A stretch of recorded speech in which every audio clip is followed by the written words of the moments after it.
Hello everyone, welcome to my channel. मैं मानसी और आज हम क्लास 10th एनसीईआरटी मैथ अध्याय 1 देखेंगे, जिनमें हम लोग वास्तविक संख्याएं पढ़ेंगे। तो चलिए शुरू करते हैं। वास्तविक संख्याएं, इस चैप्टर में जो बेसिक पॉइंट यूज होता है, सबसे पहले हम लोग उस पॉइंट को देखेंगे, उसके बाद इसके प्रश्न पर चलेंगे। तो चलिए शुरू करते हैं। वास्तविक संख्याएं, तो देख सकते हैं वास्तविक संख्या में प्राकृत संख्या, पूर्ण संख्या, परिमेय संख्या, अपरिमेय संख्या, पूर्णांक संख्या, ये सभी संख्याएं वास्तविक संख्याएं में आती है। तो अब चलिए देखते हैं प्राकृत संख्या क्या होती है। वैसी संख्या जो 1 से शुरू होती है, यानी गिनती की संख्या को क्या कहते हैं? प्राकृत संख्या। जैसे कि आप ये भी लिख सकते हैं, 1 से शुरू होने वाली संख्या को प्राकृत संख्या कहते हैं। जैसे 1 2 3 4 5 6 डॉट डॉट डॉट, यानी अनंत तक ये संख्या जाएगी। तो प्राकृत संख्या क्या होती है? 1 से शुरू होने वाली संख्या को प्राकृत संख्या कहते हैं, या गिनती से शुरू होने वाली संख्या को गिनती की संख्या को प्राकृत संख्या कहते हैं। पूर्ण संख्या किसे कहते हैं? अगर हम गिनती की संख्या यानी प्राकृत संख्या में शून्य को शामिल कर देते हैं तो वह पूर्ण संख्या कहलाती है। जैसे 0 1 2 3 4 5, इस तरह से ये भी अनंत तक बढ़ते रहेगा। तो प्राकृत संख्या में शून्य शामिल करने पे वो क्या कहलाती है? पूर्ण संख्या। परिमेय संख्या क्या होती है? वैसी संख्या जिसे हम p/q के रूप में लिख सकते हैं। किस रूप में लिख सकते हैं? p/q के। और हाँ, q बराबर 0 नहीं होना चाहिए। तो वैसी संख्या को क्या कहते हैं? परिमेय संख्या। जैसे एग्जाम्पल में 0/1, 0/2, 1/2 ऐसे करके हो सकता है। आप 1/0 नहीं लिख सकते, क्योंकि q बराबर 0 नहीं होना चाहिए। अपरिमेय संख्या, वैसी संख्या जिसे हम p/q के रूप में नहीं लिख सकते हैं। जैसे एग्जाम्पल में इसे हम p/q के 3.002 इस तरह से डॉट डॉट बढ़ते जा रहा। और रूट में अभाज्य संख्या, जितने भी अभाज्य संख्या को रूट में रख देंगे तो वो अपरिमेय संख्या हो जाएंगे। अभाज्य संख्या क्या होती है? वैसी संख्या जो खुद यानी स्वयं और 1 से भाज्य हो। जैसे कि 3 में 1 से ही भाग लगता है या तो 3 से ही भाग लगता है। इस तरह से √3, √5, √7 ये सभी अपरिमेय संख्या होंगे। और जो संख्या अनंत तक बढ़ते जाए, जैसे 1.001, 001, 00001, इस तरह से डॉट डॉट आगे बढ़ते जाए, ये भी अपरिमेय संख्या होगा। लेकिन 1.3 पर अगर रैकरिंग लगा दे तो रैकरिंग का मतलब होता है ये संख्या बार बार रिपीट होगा। 3 3 3 इस तरह से बार बार रिपीट होगा। तो इसका मतलब आप लोग सोचेंगे ये भी अपरिमेय होगा? नहीं, अगर रैकरिंग लग गया तो ये परिमेय संख्या कहलाएगा। अब चलिए पूर्णांक संख्या देखते हैं। पूर्णांक संख्या धनात्मक और ऋणात्मक दोनों होते हैं। 0 1 2 3 4 और इधर -1 -2 -3 -4, इस तरह से ये धनात्मक पूर्णांक संख्या है। ये क्या है? पूर्णांक संख्या है। इसमें ये वाला पार्ट धनात्मक होता है और ये वाला ऋणात्मक होता है।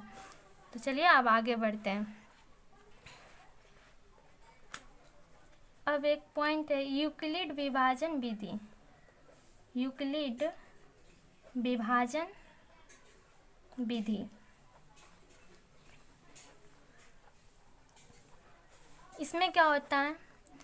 मान लीजिए दो कोई संख्या होता है, इसमें a और b, और a जो है b से बड़ा है, तब इसमें फार्मूला होता है a बराबर BQ + R। तो a और b क्या है? संख्या है, जिसमें a क्या है? बड़ा है। q क्या होता है? q होता है भागफल। जो भाग देने पे जो भागफल निकलता है वो q होता है। और ये r होता है शेषफल।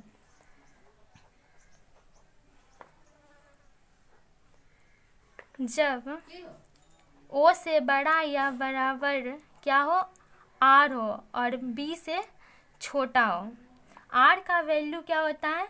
o से बड़ा होता है, o मतलब 0, इसको मानिए, सॉरी o बोल दिए। यहाँ 0 से बड़ा या बराबर r और b से छोटा। तो r का मान जो है कि क्या होना चाहिए, 0 से बड़ा होना चाहिए या उसके बराबर होना चाहिए, और b से छोटा। b कौन सी संख्या, छोटी संख्या है, छोटी संख्या से उसका मान छोटा आना चाहिए। तो चलिए ये कुछ बेसिक जानकारियाँ थी। अब हम लोग प्रश्न पे आते हैं। तो प्रश्नावली 1.1 देखते हैं।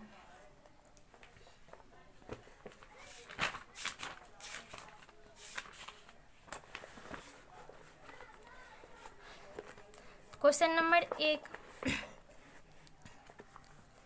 निम्नलिखित संख्याओं का HCF ज्ञात करने के लिए यूक्लिड विभाजन एल्गोरिथ्म का प्रयोग कीजिए।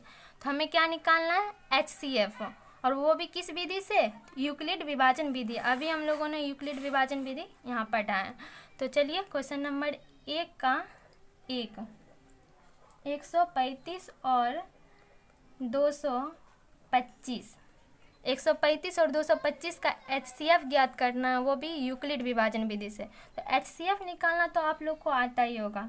छोटी संख्या पहले लिखेंगे और बड़ी संख्या बाद में। अब इसमें भाग लगाएंगे, 1 का 1 बार में 135, 5 में 5 गया 0, 12 में से 3 गया तो कितना हो गया 9, सॉरी 12 में से 3 घटाना है, 3 गया तो कितना हो गया 9, और ये कट गया एक। अब ये वाला पार्ट यहाँ उतर जाता है, 135। अब कितने बार में लगाएंगे, तो 1 बार में 90, 5 13 में से 9 गया 4। अब ये वाला टर्म यहाँ लिखा जाता है 45 दूनी 90, 45 से 90 में भाग दिए, 45 दूना 90, कट गया, कुछ भी नहीं बचा, शेष पर 0। यानी इसका HCF कितना आ गया 45। ऐसे तो हम लोगों ने निकाल लिया और आप लोग को भी ऐसे आता होगा, लेकिन यहाँ पे प्रश्न में कहा गया था यूक्लिड विभाजन का प्रयोग करके। तो हम लोग यहाँ यूक्लिड विभाजन, अब यूक्लिड विभाजन विधि से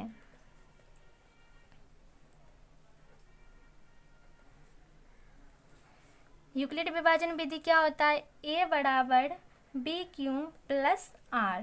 तो a क्या होती है, बड़ी संख्या, और b छोटी संख्या। तो इसमें बड़ी संख्या क्या है 225 और छोटी संख्या 135। यहाँ कुछ नहीं है तो गुना क्यों, क्यों क्या होता है भागफल, भागफल कितना आया 1, और प्लस प्लस शेषफल, शेषफल क्या, r क्या होता है शेषफल, शेषफल कितना है 90। इसी तरह से हमको और पार्ट लिखना है, पार्ट 1 का लिख दिया, भाग दूसरा भाग लेंगे, इसी तरह से तीसरा भाग लेंगे, ऐसे लिखते जाना। तो इसमें बड़ी संख्या 135 हो गया, छोटी संख्या 90, भागफल 1 और शेषफल 45। इसमें बड़ी संख्या 90, छोटी संख्या 45, शेष भागफल 2 और शेषफल कुछ नहीं बचा तो 0। अतः 135 और 225 का HCF कितना आ गया 45। उम्मीद है कि आप लोग अच्छी तरह से समझ गए होंगे। तो चलिए अब क्वेश्चन नंबर 1 का 2 पे चलते हैं। तो आप लोग भी मेरे साथ साथ बनाने की कोशिश करिएगा। क्वेश्चन नंबर 2 इसी तरह से बनेगा।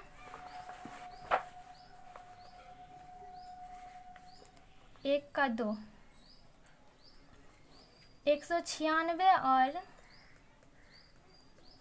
38,220 का HCF निकालना है। 196 में 38,220 को 196 से भाग देना है। एक बार में 196, 12 में से 6 गया 6, बचा कितना 7, एक 50 को दे दिया था, बचा 7। 17 में से 9 गया तो क्या हो जाएगा, क्या हो जाएगा 8 हो जाएगा। और ये 2 में से 1 गया 1, आगे वाला पार्ट उतारेंगे 2। आप कितना बार में लगाना, आप लोग ट्राई करिएगा 2 बार में, 3 बार में, 4 बार में, इस तरह से तो 9 बार में लगेगा। पहली संख्या 9 बार में, 9 छक्के 54, 9 नमा 81, 5 86, 9 एकम 9 और 8 17। अब इसमें से इसको घटाना है। 12 में से 4 गया 8, 15 में से 6 गया 9 और ये कट गया, 0 उतर गया। अब 5 बार में लगेगा। 6 पचे 30, 9 पचे 45, 3 48, 1 पचे 5 और 4 9। ये भी पूरी तरह से कट गया। HCF कितना निकल गया? 196। अब यूक्लिड विभाजन विधि से यूक्लिड विभाजन विधि क्या है? A बराबर BQ प्लस R। A बड़ी संख्या लेना है 38,220 बराबर B छोटी संख्या 196 गुना भागफल 195 और शेषफल कितना हो गया? 0, कुछ नहीं बचा तो 0। अतः 196 और 38,220 का HCF कितना आ गया? 196। ठीक है। अब क्वेश्चन नंबर 3।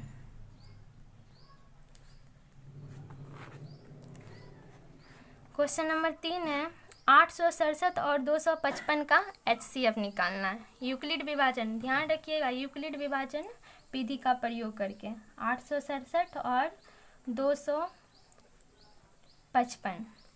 तो छोटी संख्या पहले लिखते हैं 255 और 867। भाग लगाना है तो कितने बार में लगेगा? 2 तिया 6 यानी 3 बार में। 5 तिया 15, 5 तिया 15 1 16, 2 तिया 6 1 7। घटाएंगे 2 0 1। अब ये वाला यहाँ लिखा जाता है। अब कितने बार में लगेगा? तो 2 बार में। 2 दूनी 4, 0 दूनी 0, 1 दूनी 2। अब इसमें से इसको घटाना है 1 5, ये कट गया। 102, 51 दूनी 102 कट गया। HCF कितना आ गया? लास्ट में जो भाग देते जिससे वही HCF कहलाता। तो HCF कितना आ गया? 51। अब यूक्लिड विभाजन विधि से HCF तो हमने निकाल लिया, लेकिन हमें निकालना है किस विधि से? यूक्लिड विभाजन विधि से। इसलिए A बराबर BQ प्लस R। A क्या होती है? बड़ी संख्या। बड़ी संख्या कितनी है? 867 बराबर B छोटी संख्या 255 गुने Q 3 प्लस R शेषफल कितना है? 102। इसी तरह से हर भाग लेते रहिएगा। तो एक भाग ले लिए, अब दूसरे भाग में जाएंगे। दूसरे भाग में बड़ी संख्या 255, छोटी संख्या 102, भागफल 2 और शेषफल कितना आ गया? 51। तीसरे भाग में बड़ी संख्या 102, छोटी संख्या 51, भागफल 2 और शेषफल कुछ नहीं बचा तो 0। अतः 867 और 255 का HCF कितना आ गया? 51। तो आप लोग समझ गए होंगे। तो चलिए आगे बढ़ते हैं। क्वेश्चन नंबर 1 पूरी तरह से सॉल्व हो चुकी है। अब क्वेश्चन नंबर 2, दर्शाइए कि कोई भी धनात्मक विषम पूर्णांक, क्या है? कोई भी धनात्मक विषम पूर्णांक 6Q प्लस 1 या 6Q प्लस 3 या 6Q प्लस 5 के रूप का होता है, जहाँ Q कोई क्या है? पूर्णांक है। Q क्या है? कोई पूर्णांक संख्या है। तो चलिए इसको शुरू करते हैं। सबसे पहले पता नहीं है कि धनात्मक विषम पूर्णांक कौन सा है, तो हम मान लेंगे। माना कि x कोई धनात्मक पूर्णांक है। जहाँ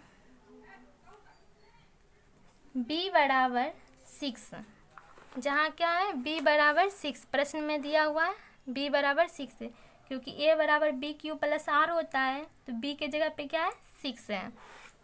जहाँ b बराबर 6 तथा o से बड़ा या बराबर क्या हो r, और r की मान क्या हो b से छोटा हो। r का मान क्या होना चाहिए 0 से बड़ा या बराबर होना चाहिए और b से छोटा होना चाहिए। तब यूक्लिड विभाजन विधि से क्या होता है a बराबर b³ + r, यूक्लिड विभाजन विधि होता है।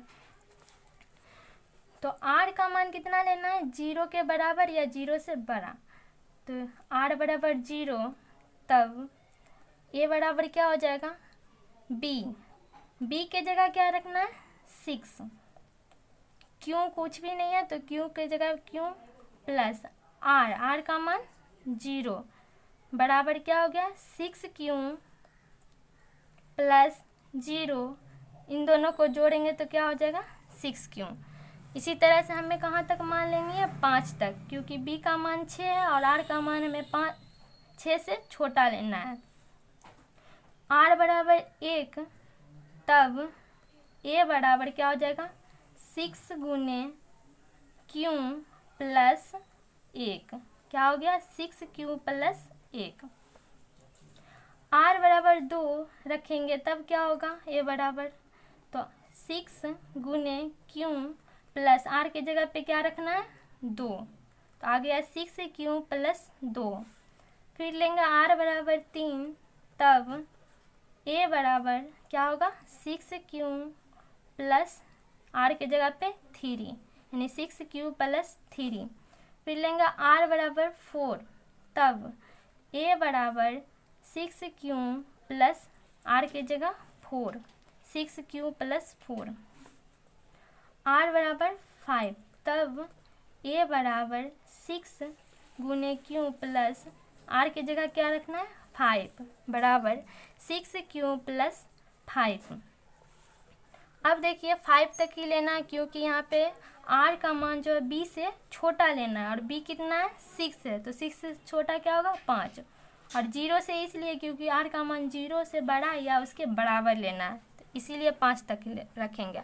अब प्रश्न देखिए, कहा गया था पूर्णांक संख्या 6q + 1, 6q + 3 और या 6q + 5 के रूप का होता है। तो आप देख सकते हैं 6q + 1, 6q + 3 और 6q + 5 होता है, इसलिए लिखेंगे अतः धनात्मक विषम पूर्णांक 6q + 1, 6q + 3 या 6q + 5 के रूप का होता है। ठीक है, तो चलिए अब क्वेश्चन नंबर 3 पे चलते हैं।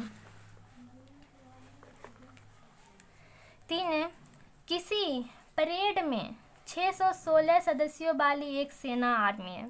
किसी परेड में कितने सदस्य वाली सेना आर्मी है 616 की टुकड़ी को 32 सदस्यों वाले एक आर्मी बैंड के पीछे मार्च करना है। एक 32 सदस्य वाले आर्मी बैंड के पीछे क्या है उनको मार्च करना है। कितने सदस्य वाले को 616 सदस्य वाले को।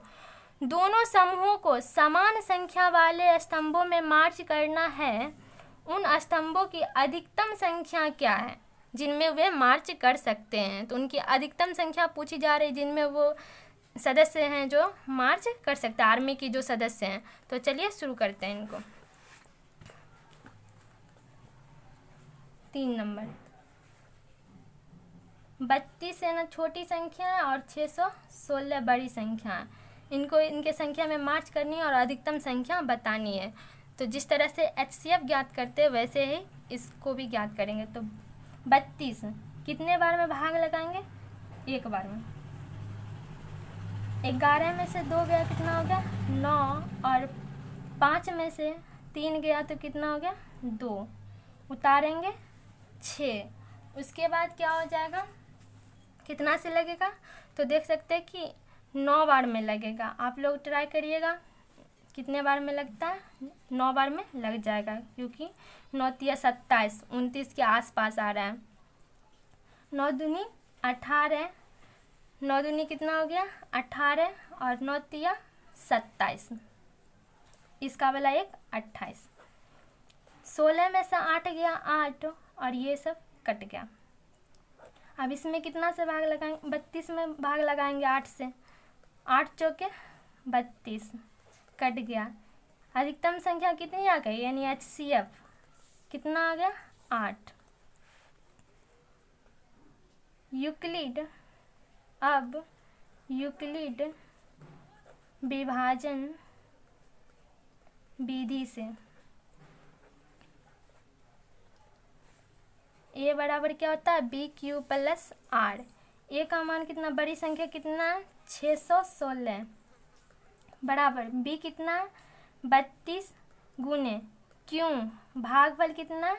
19, प्लस शेषफल कितना आ गया? 8। दूसरे भाग में जाएंगे। इसमें बड़ी संख्या क्या है? 32, छोटी संख्या 8, और क्यों भागफल कितना है? 4, और यहाँ शेषफल कुछ भी नहीं बचा तो 0। तो HCF कितना आ गया? 8। यही सबसे बड़ी संख्या है। अतः मार्च करने की संख्या कितना हो गया? 8। तो आज हम लोगों ने प्रश्नावली 1.1 का क्वेश्चन नंबर 3 तक देखे। क्वेश्चन नंबर 4 और क्वेश्चन नंबर 5 अगले क्लास में देखेंगे। यदि वीडियो अच्छी लगी हो तो लाइक करें और सब्सक्राइब करना ना भूलें।